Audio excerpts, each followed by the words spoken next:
하느님이시요 사람이신 그리스도의 시. 예수께서 고운 내에 가신다. 제자들과의 공동생활의 시초. 이 낮고 촌스러운 작은 집을 베다니아의 집과 비교하려고 한다면 라자로가 말하는 것과 같이 양의 우리이다. 그러나 도라의 농부들의 집들과 비교하면 꽤 훌륭한 집이다. 튼튼하게 지은 매우 낮고 매우 넓은 집인데 부엌이 하나 있다. 즉 연기에 잔뜩 그을은 방에 난로가 하나 있는 것이다. 그 방에는 탁자 하나와 의자들과 항아리들 그리고 큰 접시들과 잔들이 놓여있는 투박한 접시 새우개가 있다. 다듬지 않은 나무로 만든 문이 출입구 노릇을 하고 빛도 들어가게 한다. 그리고 문이 있는 같은 벽에 다른 문이 셋이 있는데 그 문들은 길고 좁고 벽을 회로 희게 바른 세 개의 큰 방으로 통하는 것이다. 그 방들의 바닥은 부엌과 마찬가지로 흙을 다져서 만든 것이다. 그중 두 방에는 지금은 침대들이 있다. 작은 공동 침실과 같다. 벽에 갈고리 못이 많이 박혀 있는 것을 보면 거기에다 연장들을 걸었던 것을 알 수 있고 어쩌면 농산물을 담은 자루들을 걸어 놓았던 것임을 알 수 있다.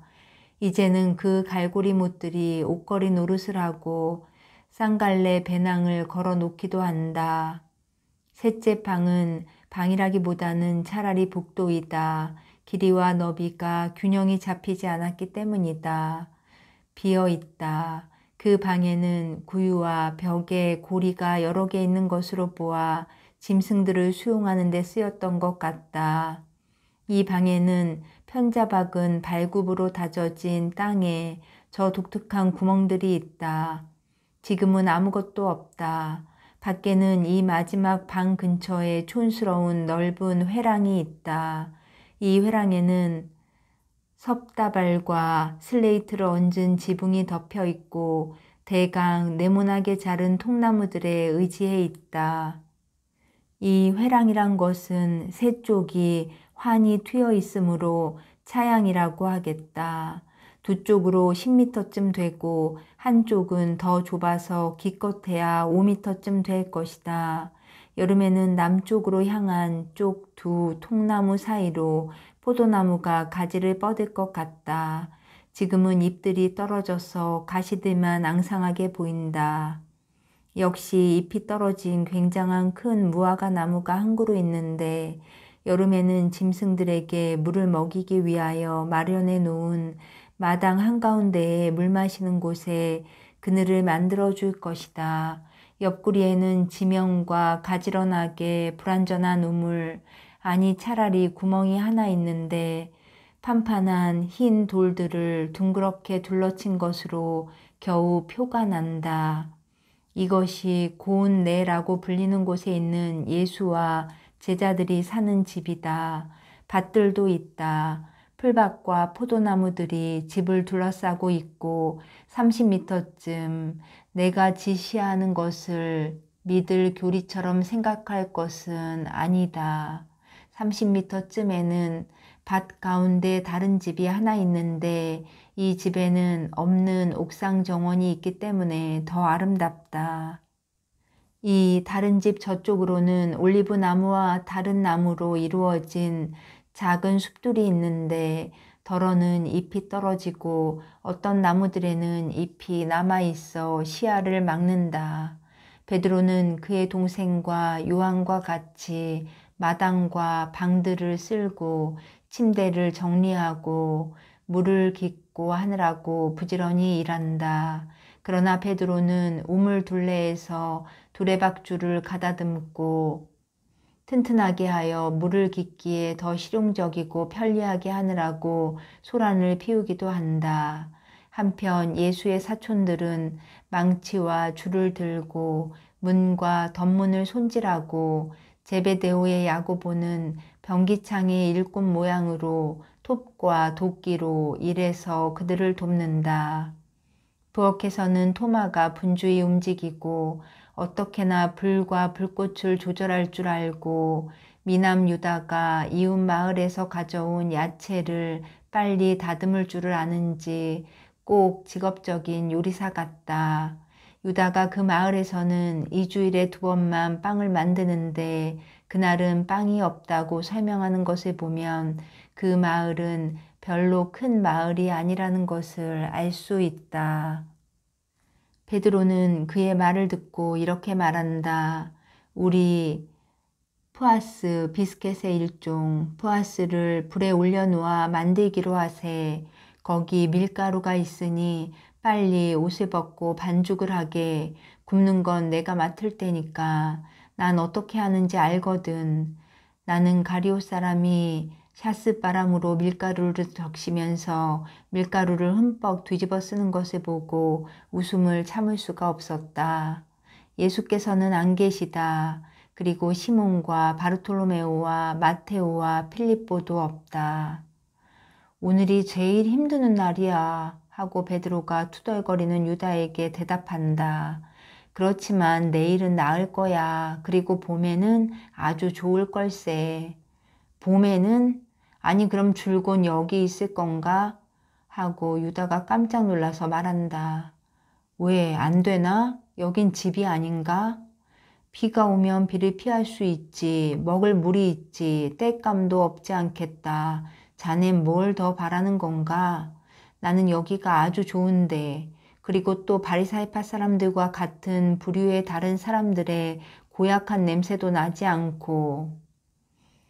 형, 그물을 거들어가 하고 안드레아가 말하면서 베드로와 가리오 사람 사이에 말다툼이 벌어지기 전에 베드로를 밖으로 데리고 간다. 저 사람은 날 보기 싫어한단 말이야 하고 유다가 외친다. 아니야, 자네가 그렇게 말할 수는 없어. 저 사람은 누구하고도 그러니까. 하지만 좋은 사람이야. 자네가 늘 불만이지. 하고 반대로 항상 기분이 좋은 토마가 대답한다. 그럼 내가 다른 것을 생각했기 때문이야. 내 사촌은 자네가 다른 것을 찾아가는 것을 막지 않아. 하고 알페오의 야고보가 태연히 말한다. 나는 우리 모두가 그를 따르면서 다른 것을 상상하고 있었다고 생각해. 그렇지만 이것은 우리가 목에 힘을 주고 대단히 교만하기 때문이야. 선생님은 당신을 따르는 것이 위험하고 고생스럽다는 것을 우리에게 숨긴 적은 결코 없었어. 유다는 입속으로 무엇인지 투덜거린다. 이번에는 유다 타데오가 대답한다. 그는 부엌에 까치발 달린 탁자를 가지고 조그마한 벽장을 만들려고 열심히 일하고 있다. 자네 생각은 옳지 않아. 우리 관습으로 보아도 자네 생각은 옳지 않아. 이스라엘 사람은 누구나 일을 해야 돼. 그래서 우리는 일을 하는 거야. 일하는 것이 그렇게도 힘든가? 나는 그렇게 느끼지 않아. 나는 선생님하고 있을 때는 피로를 느끼지 않게 되거든. 나도 그래. 나는 아무것도 불평하지 않고 여기 있는 것이 좋아. 그리고 지금은 한 가족과 같아. 하고 제베데오의 야고보가 말한다. 우리는 여기서 경탄할 만한 일을 할 참이로구먼. 하고 가리옷의 유다가 빈정거리는 투로 비평한다. 그런데 결국 자네는 뭘 희망하는 거야? 하고 타데오가 분노를 터뜨리면서 말한다. 호사방탕한 폭군의 공중을 희망하는 건가? 나는 우리 사촌이 하는 일을 비난하는 것을 그대로 둘 수 없어. 알았어? 동생 입 닥쳐 하고 알페오의 야고보가 말한다. 예수님은 이런 말다툼을 원치 않아. 말은 할 수 있는 대로 적게 하고 행동은 할 수 있는 대로 많이 하자. 이것이 모두에게 훨씬 나을 거야. 더구나 선생님도 마음을 변하게 하는 일은 성공 못 하시는데 너는 내 말로 그렇게 하기를 바랄 수 있니? 변하게 할 수 없는 마음은 내 마음이란 말이지? 하고 가리옷 사람이 도전적으로 말한다. 그러나 야고보는 대답하지 않는다. 그뿐 아니라 이 사이에 못을 하나 물고 널빤지에 못을 어떻게나 힘주어 박는지 그 소음 때문에 유다의 투덜거리는 소리가 들리지 않는다. 얼마쯤 시간이 지난 다음에 이삭과 안드레아가 같이 온다. 이삭은 달걀 여러 개와 따끈따끈한 둥근 빵 한 바구니를 가져오고 안드레아는 통발에 들어있는 물고기들을 가지고 온다. 자 하고 이삭이 말한다. 이건 지배인이 보내는 것입니다. 부족한 것이 없나 물어오래요. 여기 대한 명령을 받았답니다. 우리가 굶어 죽지 않으리라는 걸 알겠지? 하고 토마가 가룟 사람에게 말한다. 그리고 이렇게 덧붙인다. 안드레아, 고기를 내게 주게. 잘생겼다. 그렇지만 이걸 어떻게 마련을 하지? 여기 대해선 어떻게 하는지 모르겠는데. 그건 내가 생각하고 있어. 하고 안드레아가 말한다. 난 어부니까. 그러면서 한 구석에서 아직 살아있는 물고기들의 내장을 뽑기 시작한다. 선생님이 오시는 중입니다. 선생님은 마을과 들판을 한 바퀴 두셨어요. 두고 보세요. 곧 이리로 오실 테니. 선생님은 벌써 눈 나쁜 사람을 고쳐주셨어요. 그리고 제가 벌써 이 시골 여기저기를 돌아다녔기 때문에 사람들이 벌써 알고 있어요. 그야 물론이지. 나는 그저 목자들만이 우리는 적어도 나는 조용한 생활을 버리고 이것저것을 했지만 그것은 문제도 되지 않는단 말이야. 이삭은 놀라서 가룟 사람을 바라본다.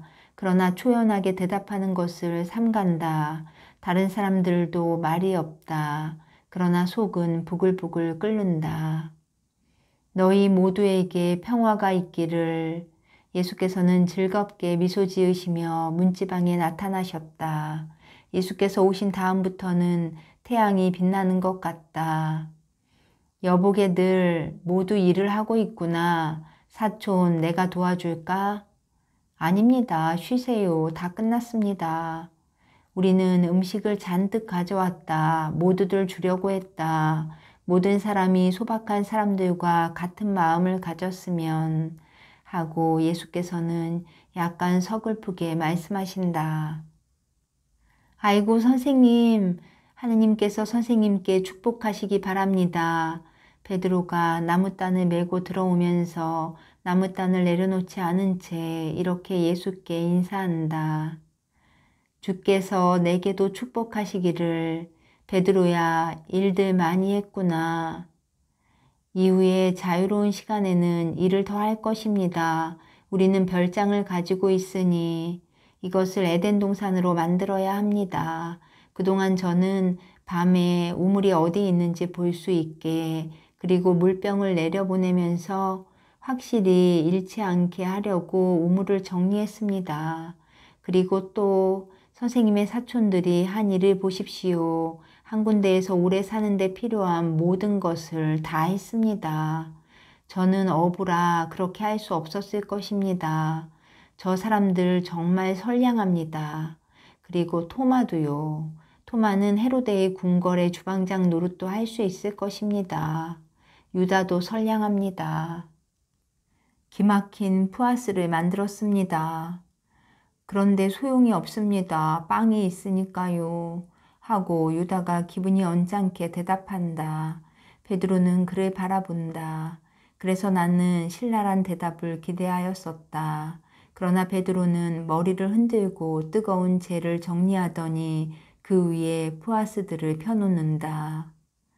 모든 준비가 끝나갑니다. 하고 토마가 웃으며 말한다.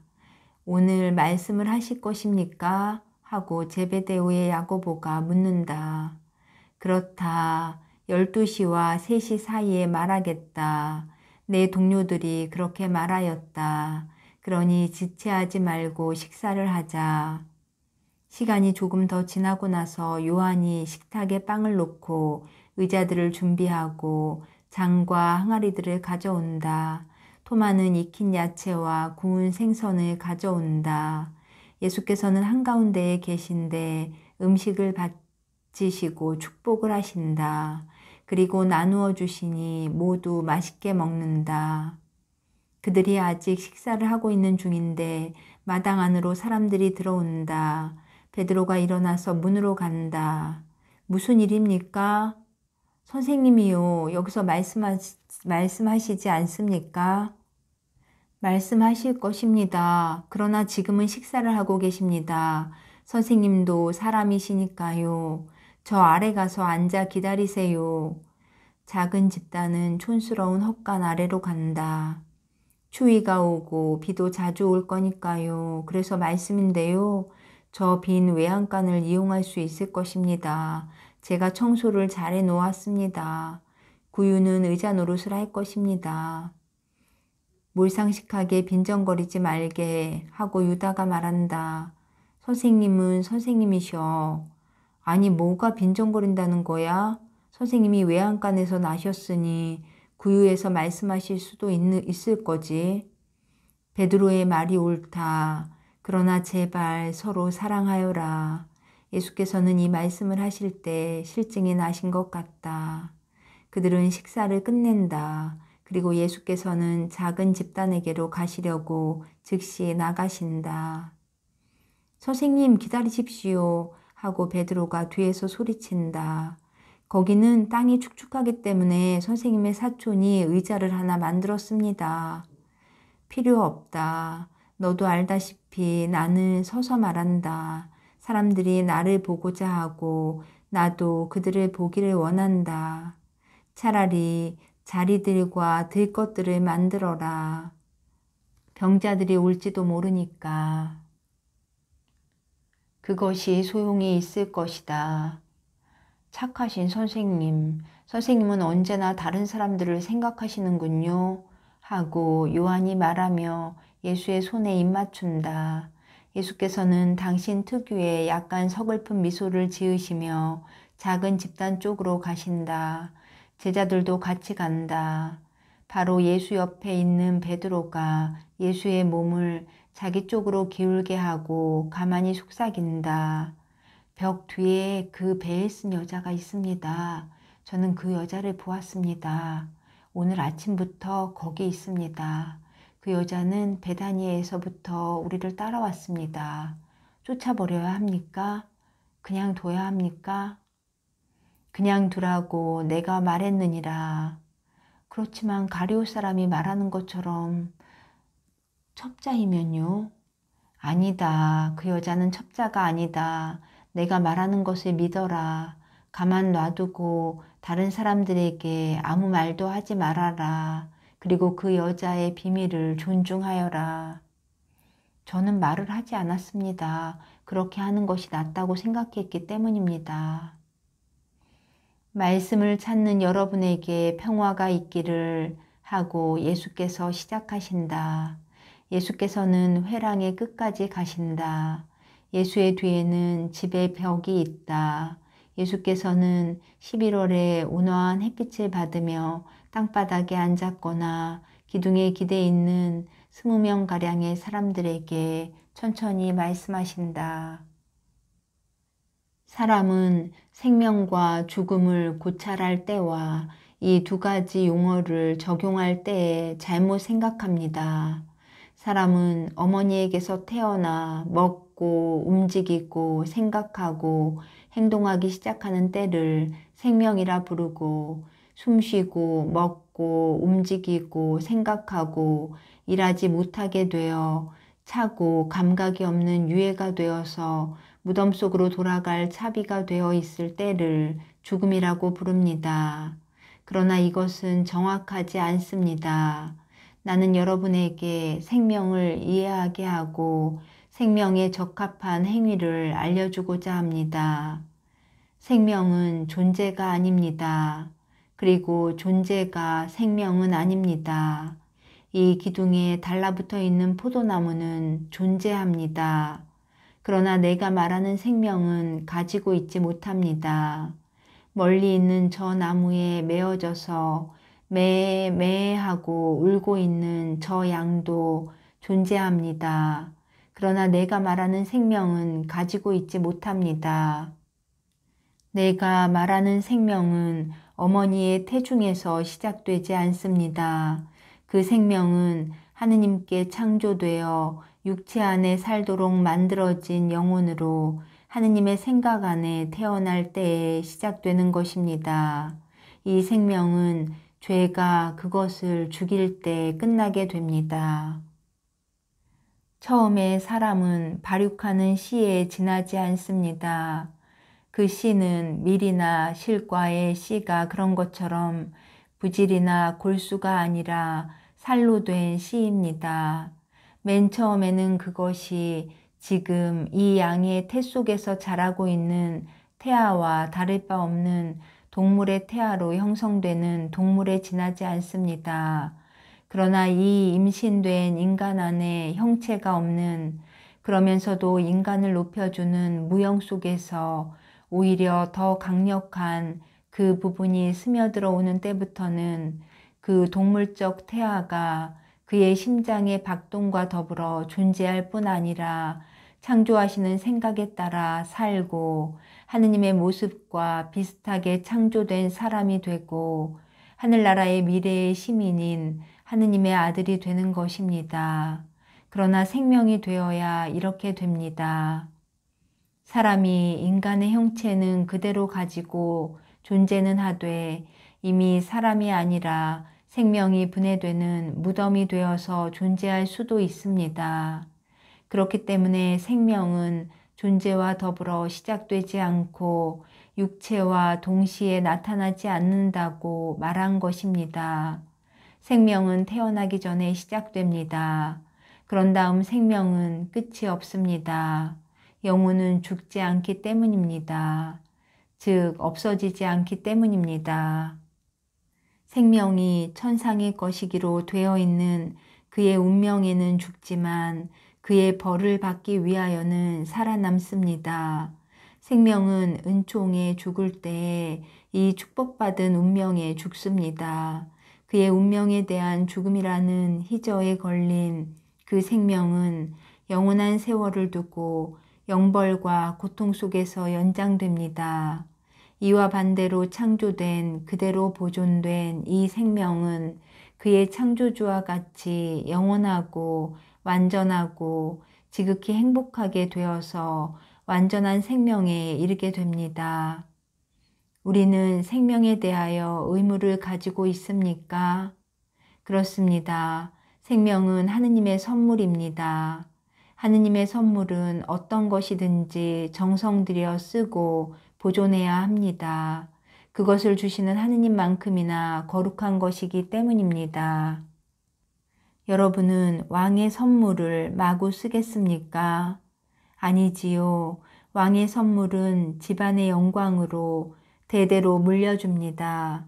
그렇다면 왜 하느님의 선물은 냉대를 합니까? 그러나 하느님의 이 선물을 어떻게 쓰고 또 보존해야 합니까? 어떻게 해야 천국의 꽃 같은 이 영혼의 꽃을 생생하게 가꾸어 하늘에 옮겨 심을 수 있도록 보존할 수 있겠습니까? 어떻게 해야 하늘을 위하여 그리고 존재를 넘어서 살게 됩니까? 이 문제에 대하여 이스라엘은 명백한 계율들을 가지고 있으니 그것을 지키기만 하면 됩니다. 이스라엘이 계율들을 지키기 위하여는 그에게 모범과 말을 주는 예언자들과 의인들을 가지고 있습니다. 이스라엘은 이제는 성인들도 가지고 있습니다. 그러니까 이스라엘은 잘못 생각할 수도 없고 또 잘못 생각하지도 말아야 할 것입니다. 나는 마음속에 있는 결점들과 사방에서 불어나는 죽은 정신들을 봅니다. 그러므로 나는 여러분에게 말합니다. 회개하고 여러분의 영혼의 문을 열고 말씀을 받아들이시오. 변함없는 율법을 지키고 여러분 안에서 쇠약해져서 지쳐 빠진 생명을 튼튼하게 하시오. 그리고 만일 그 생명이 벌써 죽었으면 참 생명이신 하느님께로 오시오. 여러분의 죄를 한탄하고 불쌍히 여겨 주십시오 하고 부르짖으시오. 그러나 다시 일어나시오. 내일 영원한 고통에 넘겨지지 않도록 산송장이 되지 마시오. 나는 여러분에게 생명을 다시 찾거나 보존하는 방법에 대한 것 말고 다른 말은 안 하겠습니다. 다른 사람은 여러분에게 이렇게 말했습니다. 회개하고 음란의 부정한 불과 여러분의 죄의 진흙을 없애서 깨끗하게 하시오 하고, 나는 여러분에게 이렇게 말하겠습니다. 여러분 함께 율법을 공부합시다. 율법에서 참 하느님의 온정 넘치는 목소리를 다시 들읍시다. 그리고 하느님의 자비가 우리 마음에 내려오기 바랍니다. 하고 영원하신 분께 함께 기도합시다. 하고 말입니다. 지금은 우중한 겨울입니다. 그러나 머지않아 봄은 올 것입니다. 죽은 영은 결랭으로 인해서 잎이 떨어진 숲을보다는 더 초라합니다. 그러나 겸손과 의지와 회개와 믿음이 여러분 안에 스며들어가면 봄이 되면 숲이 그렇게 되는 것과 같이 생명이 여러분에게 돌아와서 여러분은 하느님을 위하여 활짝 피어나고 그 다음에는 영원 무궁세의 내일에 참 생명의 영원한 열매를 맺을 것입니다. 생명에게로 오시오. 이제는 존재하기만 하는 것을 그만두고 살기를 시작하시오. 그렇게 되면 죽음은 끝이 아니라 시작일 것입니다. 황혼이 보이는 하루의 시작, 권태도 없고 한도도 없는 기쁨의 시작일 것입니다. 죽음은 육체 이전부터 살고 있는 것의 승리일 것이고, 내가 참 하느님의 이름으로 약속하는 그 생명에 참여하도록 부름을 받을 육체의 승리일 것입니다. 이 생명을 나는 그들의 영혼을 위하여 생명을 원해서 하느님의 아들들의 자유를 누리기 위하여 관능과 정욕을 짓밟는 모든 사람에게 약속합니다. 가보시오. 날마다 이 시간에 영원한 진리에 대해 여러분에게 말하겠습니다. 주께서 여러분과 함께 계시기 바랍니다. 사람들은 이러쿵저러쿵 말을 많이 하며 천천히 떠나간다. 예수께서는 외다른 집으로 돌아오신다. 그리고 이것으로 모든 것이 끝난다.